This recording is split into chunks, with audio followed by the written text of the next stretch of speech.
J'ai la chance de recevoir Bernard Minier, qui est auteur, qui est le maître français du thriller ou du roman policier. Bonjour Bernard Minier. Bonjour. On peut vous appeler comme ça?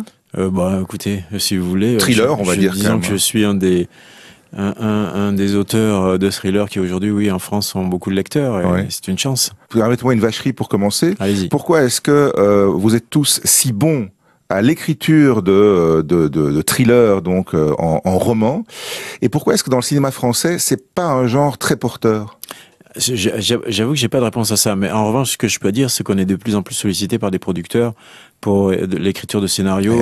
Aujourd'hui, tous les auteurs que je connais, tous mes confrères qui ont un certain succès, sont approchés par des maisons de production pour proposer des idées, pour écrire donc ils sont vraiment demandeurs de ça. De toute façon, c'est la première nourriture dont ils ont besoin pour alimenter la grande machine aujourd'hui des séries en particulier qui se développe de plus en plus avec les plateformes. Est-ce que vous vous nourrissez aussi de cinéma, de séries, etc. ou pas trop? Beaucoup. Oui. Moi, je suis un gros consommateur de séries.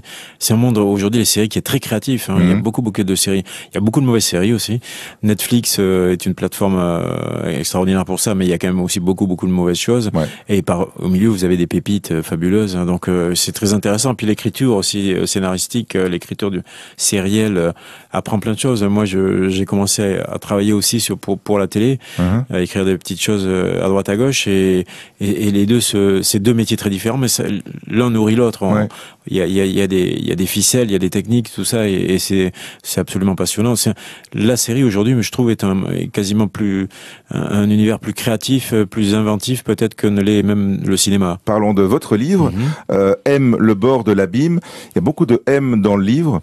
Une société un peu fantomatique, on va dire, un personnage féminin qui porte cette initiale-là également. Il y a beaucoup de M là-dedans. Alors, le bord de l'abîme M, parce que M, c'est une société technologique. Et alors, ce qui est extraordinaire dans votre livre, c'est qu'en fait, tout ce que vous décrivez et qui fout littéralement la trouille, ça existe déjà.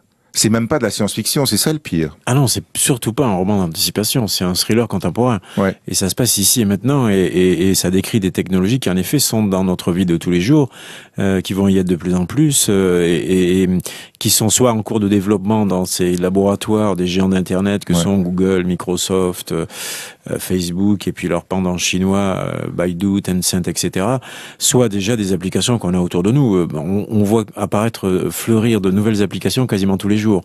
Et des choses extrêmement pratiques, quelquefois, qui nous proposent plein de services merveilleux.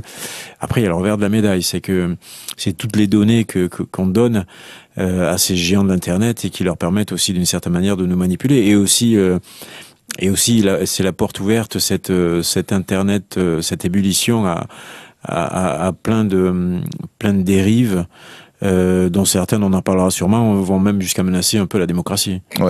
Ça c'est clairement le cas. Je dis quand une intelligence artificielle, parce que c'est ça, on parle d'intelligence artificielle dans votre livre, peut savoir quel est votre état de santé, quel est votre état émotionnel, et même être connecté à votre cerveau de la manière la plus intime. Il n'y a plus de frontières. Oui, c'est ça. En fait, c'est ce qu'on appelle le big data. C'est ces milliards de données qui sont collectées sur chacun d'entre nous à travers nos requêtes sur Google, à travers nos posts sur Facebook, etc. On arrive à savoir plein de choses. Au fond, on a une connaissance de l'humanité et de chaque individu pris séparément, parce qu'avec la puissance de calcul des ordinateurs aujourd'hui et des algorithmes de plus en plus sélectifs, de plus en plus performants, on arrive à cibler des millions d'aiguilles dans des milliards de boîtes de foin. Donc, chaque individu aujourd'hui est totalement transparent, vit dans une sorte de maison de verre, sous le regard de ces géants de l'Internet. Et en plus, on en redemande. Et c'était ça, c'est que en plus, toutes ces applications sont d'une terrible séduction. Regardez les montres connectées, par exemple, on est tellement fiers de pouvoir en arborer une, de savoir je suis à autant de pulsations cardiaques par minute, c'est fabuleux. Sauf que finalement, votre santé, elle est envoyée, et ça fait partie aussi de la trame de votre livre, de votre roman. La santé, elle est aussi dans le cloud, elle est aussi dans ces centres de données qui sont collectés par des des grosses puissances. Bah oui, mais de toute façon, on sait que d'ici 10 ans, quasiment tous les objets seront connectés. C'est-à-dire non seulement les lunettes, mais et les montres, mais les vêtements, les chaussures, la maison, la voiture, le frigo, tout sera connecté. Donc, ça sera autant de données qui partiront dans ce qu'on appelle le cloud, hein, et autant de données qu'on fournira à ces géants de l'Internet. Et ça pose plein de questions parce que ces grandes entreprises, alors Moira, qui est une Française, hein, mon personnage principal, qui va débarquer à Hong Kong, donc dans cette société, cette grande société chinoise, et va découvrir le centre, qui est une sorte de campus où se côtoient toutes les nationalités et où on fabrique le monde d'aujourd'hui et de demain, un peu semblable au Googleplex de Google ou au campus de Facebook à Menlo Park en Californie. Elle va travailler sur ce chatbot, cet assistant conversationnel intelligent, mais et elle va découvrir un peu tous les secrets de cette firme mystérieuse, mais au fond tous ces géants de l'internet, ils ont des ambitions quasi totalitaires. Ils s'en cachent pas en plus. Enfin, non, ils s'en cachent pas. Ils le disent pas comme ça. Mais quand on leur dit, mais alors vous vous rendez compte, la vie privée n'existe plus, machin, etc. Bientôt on n'aura même plus besoin de médecins parce que l'intelligence artificielle saura que vous êtes malade et commandera directement le médicament. Et bah oui. Mais non, mais ils s'en cachent pas du tout. Même Larry Page, qui est le cofondateur de Google, a carrément déclaré que les entreprises comme la sienne ont vocation à remplacer les politiques. Vous vous rendez compte? Il l'a dit. Il a dit parce qu'en fait, au fond, on connaîtra mieux le futur que les hommes politiques eux-mêmes. Donc, ils sont en train de décider du destin des peuples en passant par-dessus les gouvernements, les lois, les frontières, les opinions publiques. Et en effet, oui, par exemple, dans le domaine de la médecine, votre médecin de famille aujourd'hui ne peut, parce que son cerveau est fait de cette façon-là, ne peut connaître qu'une infime fraction de la littérature médicale. Or, il y a des milliards de données qui seraient susceptibles d'être utilisées par lui, mais qu'il ne peut pas utiliser. Et en plus, il manque de temps, parce qu'il a un quart d'heure pour chaque patient, il a trop de patients et pas assez de temps. Donc, alors que, en se connectant en quelques clics, il pourrait avoir accès à des milliards de données, qu'en plus, l'ordinateur va collecter pour lui, va corréler, dont il va tirer des diagnostics et en effet des traitements. Il peut même proposer bientôt le traitement sur Internet. Donc on peut dire qu'à un moment donné, ok, mais le médecin, on peut quasiment éliminer le stade du médecin. Il devient un notaire, quoi, quelque part. Et puis aussi le pharmacien, quoi. Et puis on élimine tout le monde et on garde l'intelligence artificielle. Il faut se demander qui travaille encore à ce moment-là. C'est ça, oui. Bah, ça sera pareil pour les architectes. On a aujourd'hui des intelligences artificielles qui sont capables de dessiner des immeubles absolument merveilleux avec une certaine forme de créativité, parce que l'intelligence artificielle, c'est fondé sur ce qu'on appelle l'apprentissage machine, c'est-à-dire des machines qu'on a fabriquées pour apprendre toutes seules, sans intervention humaine. Une fois qu'elles ont été programmées, on ne les reprogramme plus, elles apprennent de leurs erreurs, elles se corrigent, et d'une certaine manière, c'est ça qui est extraordinaire, elles font preuve d'une certaine créativité, d'une certaine inventivité, et elles progressent très vite en plus. Oui, et vous faites remarquer aussi, d'ailleurs je pense que c'est pour ça que vous avez placé votre roman M, le bord de l'abîme à Hong Kong, c'est que Hong Kong c'est la Chine, et c'est la Chine qui est en train de prendre une avance phénoménale là-dedans. Complètement, et nous en revanche en Europe on est très en retard. On a plein de startups en France, il y a des startups en Belgique, j'imagine c'est pareil, qui inventent des produits merveilleux tous les jours, mais en même temps on a quand même beaucoup de retard, parce qu'on sait pas, même si on a toutes ces petites entreprises, on sait pas donner au niveau national peut-être les moyens d'une politique plus ambitieuse. Aujourd'hui c'est un match qui se joue entre les États-Unis et la Chine est devant. La Chine aujourd'hui c'est le leader mondial de la recherche et du développement, c'est le premier, elle dépose plus de brevets que les États-Unis, c'est le premier fournisseur de publications scientifiques, donc oui, clairement, elle a pris de l'avance.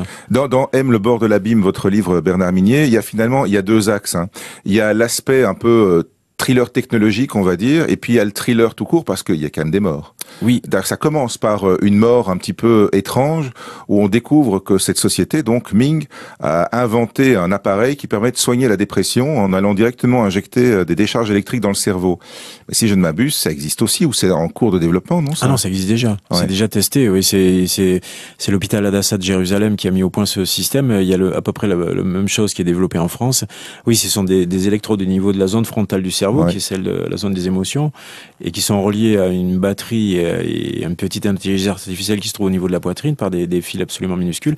Et donc, ça capte les impulsions électriques dans votre cerveau, et quand ça l'estime nécessaire, ça envoie alors, ne me demandez pas comment ça marche. C'est de l'intelligence artificielle, mais c'est absolument incroyable. Et ça marche je crois, c'est efficace c'est pour traiter les dépressions profondes, celles qui ne peuvent pas être traitées par des médicaments.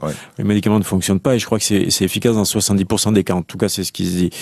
Donc oui, on est dans un monde absolument incroyable. Alors on a effectivement des meurtres et là c'est le premier. Alors, avec 2 enquêteurs traditionnels. On va pas dire si c'est un meurtre ou pas, mais voilà, c'est une dépressive que l'appareil n'a visiblement pas soignée. Oui, c'est ça. Alors après, il se passe, parce qu'il y a aussi des suicides, des accidents, et puis on a cette série de meurtres et ces 2 policiers hongkongais, l'ancien qui s'appelle Elijah, qui est proche de la retraite, et puis le jeune Chan qui lui, au contraire, voudrait une police plus moderne, etc., qui enquête sur une série de crimes assez inventifs, là aussi, il faut le dire, et assez affreux, commis par celui qu'ils ont baptisé le prince noir de la douleur, et dont surtout les victimes ont pour point commun d'avoir toutes, à un moment ou à un autre, travaillé chez Ming. Ouais. Et très rapidement, c'est pas sans dévoiler quoi que ce soit, les policiers vont comprendre que ces victimes avaient toutes une enceinte, qui un téléphone, enfin une tablette, elles étaient connectées, et sans doute ce prince noir de la douleur est-il un employé de Ming qui a pu avoir accès à toutes ces données et donc savoir beaucoup de choses sur elles. C'est ça aussi le danger du big data, savoir leurs habitudes, est-ce qu'elles sont solitaires, est-ce qu'elles ont des amis, est-ce qu'elles sont prudentes ou pas, leur façon de vivre et à quel moment elles sont chez elles.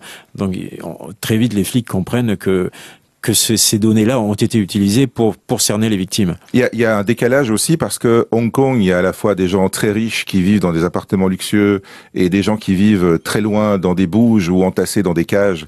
Et il y a ces gens qui travaillent chez Ming qui sont gâtés comme c'est pas permis et ces flics qui vivent la vie à la dure. Il y a de la dualité partout en fait. Hong Kong, c'est quand même une ville très inégalitaire. Hein. Moi, je pourrais m'y être rendu et avoir vu ça. C'est une ville vertigineuse à tous égards. C'est une ville il y a des gratte-ciel partout. C'est un peu, je l'ai dit maintes fois, un peu le premier Blade Runner avec Harrison Ford. En plus, il pleuvait, on était pendant la saison des pluies. Donc c'était moite, il y avait cette chaleur. Mais c'est très délabré. Des gratte-ciel dont on se demande comment ils tiennent debout. C'est façade couleur terre, on dirait des termitières géantes. C'est quand même... Puis on a ce grouillement. Mongkok, la zone de Jordan de Mongkok, c'est le quartier le plus peuplé de la planète. 130 000 habitants au kilomètre carré. Donc ça grouille nuit et jour. Il y a cette foule énorme, etc. Donc c'était un décor aussi fascinant pour un polar et en effet il y a ce paradoxe. D'un côté on a des pauvres qui sont extrêmement pauvres. Moi je pense, ça me fait toujours penser au Morlock chez H.G. Wells qui sortait de terre dans la machine à remonter le temps. C'est ça. Enfin cette espèce de population cette classe ouvrière qui avait été délaissée pendant des générations dans les souterrains, qui finit par vivre comme des troglodytes. Viennent manger des petits c'est un peu ça, on les voit sortir la nuit tombée, ils vivent dans des appartements en cage de 8 mètres carrés, c'est absolument épouvantable. Et à côté vous avez une élite qui est extrêmement riche, qui est extrêmement puissante. Hong Kong, c'est tenu par quelques familles. Et puis, vous avez aussi tout le côté high-tech, smart city de la ville. Moi, quand j'y étais, il y avait Carrie Lam, qui est la chef de l'exécutif hongkongais, donc le chef du gouvernement. Parce qu'ils ont encore une relative autonomie par rapport à la Chine. Oui, tout à fait. Rencontrer Sophia, qui s'appelle Electra dans le roman, qui est cette espèce de robot humanoïde avec les yeux très bleus qu'on voit sur des vidéos sur YouTube, etc., qui parle, qui est capable d'échanger avec les humains, même faire preuve de sens de l'humour, faire des blagues, etc. Moi, quand j'étais à Hong Kong, il y avait cette rencontre entre Sophia, la chef de l'exécutif, qui était extrêmement troublante. On avait d'un côté un robot, un androïde, qui discutait avec un chef de gouvernement. On oscille entre le rêve et le cauchemar, finalement, là-dedans. Ouais, enfin, ça a tendance un peu à pencher du côté du cauchemar, assez souvent. Mais c'est ça, ils nous vendent de l'illusion, ils nous vendent du rêve, hein. Toutes ces grandes entreprises, quand on voit leur publicité avec des musiques comme ça, des couchers de soleil, des gens heureux, jeunes, modernes. Le monde de demain a l'air merveilleux. Voilà, c'est ça, c'est très lisse, très aseptisé, et puis après, il y a tout ce qu'il y a derrière. Ouais. Il y a un truc qui m'a interpellé dans le livre. Il y a une scène de rencontre avec justement la spécialiste médicale, etc. Et puis, on découvre un personnage là-dedans, c'est une psy pour intelligence artificielle, parce qu'il faut s'assurer que l'intelligence artificielle a une bonne santé mentale. C'est un truc auquel j'aurais pas pensé. Ouais. Encore un truc qui est vrai. Ah oui, complètement. Mais aujourd'hui, les équipes qui travaillent sur, par exemple, le laboratoire FAIR de Facebook à Paris ou dans d'autres, c'est des équipes pluridisciplinaires. Que vous citez dans le livre, vous reconnectez tout au monde réel. Hein. Mais oui, je voulais que ça soit réaliste et fondé sur une réalité. On n'est pas encore une fois, c'est un thriller contemporain, c'est pas un roman de science-fiction. Donc tout est au fond et tout est vrai, quoi. Sauf Deus qui est quand même très avancé, mais qui est sans doute en cours de développement dans quelques laboratoires. Un Alexa, mais puissance 15, mais on va qui sont en train de chercher parce que il y a une course aux assistants conversationnels intelligents intelligent qui a lieu entre les grandes entreprises, parce que le premier qui sortira le meilleur produit, il va gagner, remportera le marché. C'est ce qui est passé pour Google, pour Facebook, etc. Donc oui, effectivement. Alors la question c'était quoi? Donc il existe vraiment des psys pour intelligence artificielle. Oui, mais il y a des équipes pluridisciplinaires. En fait, aujourd'hui, ce qu'ils recrutent dans ces grandes entreprises pour travailler sur les chatbots, mais aussi sur l'intelligence artificielle, c'est des gens qui viennent de disciplines différentes, essentiellement dans les sciences cognitives, les neurosciences, la psychologie, la psychiatrie. Des artistes aussi parfois. Des artistes, ils font appel même à des scénaristes pour fabriquer les dialogues un peu de ces chatbots, pour les rendre plus humains, plus vivants. On appelle les scénaristes. Alors, mais après la machine apprend toute seule. On la nourrit avec toute cette information, mais elle-même se construit et construit sa personnalité en dehors de tout contrôle. C'est Terminator. C'est Terminator, un peu. Ouais, c'est le danger. Mais assez curieusement, j'ai découvert que le système informatique de la police de Pékin, qui a ces milliers de caméras de surveillance qui surveillent toute la population, etc. Ils ont même aujourd'hui des espèces de robots qui sont des oiseaux, qui volent et puis avec des petites caméras dessus et qui des drones, quoi. Des drones, mais en forme d'oiseaux avec des ailes et tout.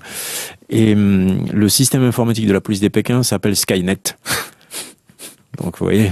Voilà, la boucle est bouclée. Exactement. Ici, Bernard Minier, ça s'appelle M, le bord de l'abîme. C'est paru chez XO Éditions et vous pouvez le prendre pour l'aspect technologique ou pour l'enquête. Voilà, il y a les deux axes. Absolument. Merci beaucoup. Merci à vous.